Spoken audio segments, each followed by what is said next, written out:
que es importante, Sí. perdón, Sí, es sí, esta sí. relación como muy medieval Sí. entre la música y lo diabólico. Sí, Y sí, que sí. podemos ver un poco en Europa y un poco se traslada Sí. al mundo novohispano. ¿Qué otros rasgos importantes, además de lo diabólico, encontraríamos en esta música precolombina? Yo creo que uno de los aspectos que nos va a resultar bastante revelador es el tema de la sexualidad, el tema del erotismo.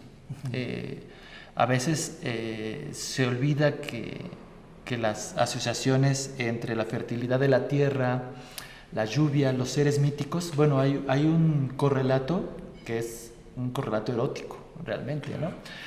Nuestro dios de la música en la cultura náhuatl pues era Xochipilli, ¿no? El dios de la música es un dios joven, cubierto de flores, tiene flores, digamos, las flores lo cubren hasta los pies porque también es un dios de la danza. Y él es un dios joven que, según los mitos, tuvo contacto sexual con la diosa Xochiquetzal, ¿no? Entonces nuestro dios de la música es un dios erótico. Entonces, si quisiéramos comprender la música del prehispánico, podríamos tomar en consideración pues estos aspectos que son, digamos, también son nodales, creo yo, para la cultura moderna. Es decir, estudiar las culturas del prehispánico bajo las problemáticas de lo que es la cultura moderna me parece que es muy rico. Y si además tomamos en cuenta que las músicas del prehispánico que entraron en proceso de transformación son músicas que, al menos en el pensamiento mítico, están asociados a un dios plenamente erótico, bueno, pues ahí son claves de investigación importantes, ¿no? Por supuesto. Entonces, pues que, sobre todo, por ejemplo, hoy que nos preocupa tanto la violencia sexual, por ejemplo, bueno, pues podemos entender o podemos echar mano de nuestra historia para entender, bueno, cómo es que en la cultura mexicana la violencia sexual es tal y cómo podemos entenderla, cuáles son nuestros antecedentes en este sentido. Sobre todo pensando en los conflictos que genera ya pues, la imposición de la moral cristiana, ¿no? No se entiende, creo yo, desde mi punto de vista, los fenómenos contemporáneos sin el elemento de la moral cristiana. Y en la historia de nuestra música, pues está ese conflicto vivo, que es la cristianización de las músicas, ¿no? Que es decir, bueno, sus músicas son diabólicas, en sus músicas pervive el demonio, nosotros podemos destruir templos, nosotros podemos quemar documentos, pero mientras los indios, como les decía, sigan cantando esta música, pues va a prevalecer el demonio. Por lo tanto, tenemos que transformarla. Son los frailes los que inician los procesos racionalmente inducidos de hibridación musical, son ellos, ¿no? Sí hay hibridaciones espontáneas, pero también hay otro tipo de hibridaciones de orden intelectual. Y creo que es algo que también nos hace falta.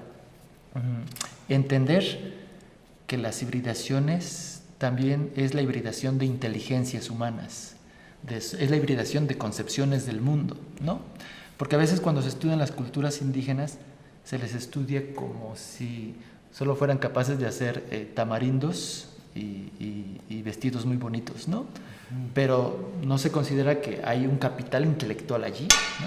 Hay un capital intelectual allí que está vivo y que puede ser, digamos, pues ayudarnos a entender la realidad material y simbólica, espiritual de la vida cotidiana con otros elementos, otras perspectivas. Y es creo que algo de lo que arrojó esta investigación.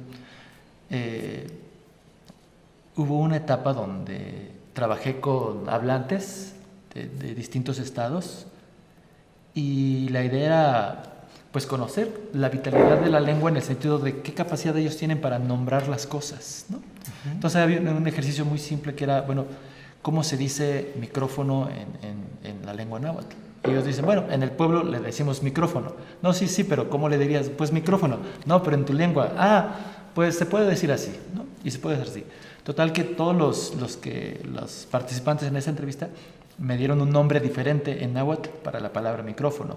Y eso me llamó la atención porque dije, bueno, ¿qué inventiva hay en estas personas, ¿no? O sea, le pueden dar nombre a las cosas, ver una misma cosa desde distintas perspectivas. Me pareció bastante interesante por lo rico.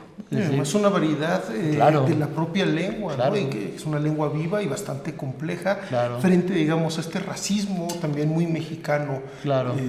contra los pueblos originarios, ¿no? Sí, sí, dentro de las mayores pérdidas que puede haber frente, bueno, debido a esta posición racista, pues es lo que intelectualmente se pierde, ¿no? Es decir, no te enteras que intelectualmente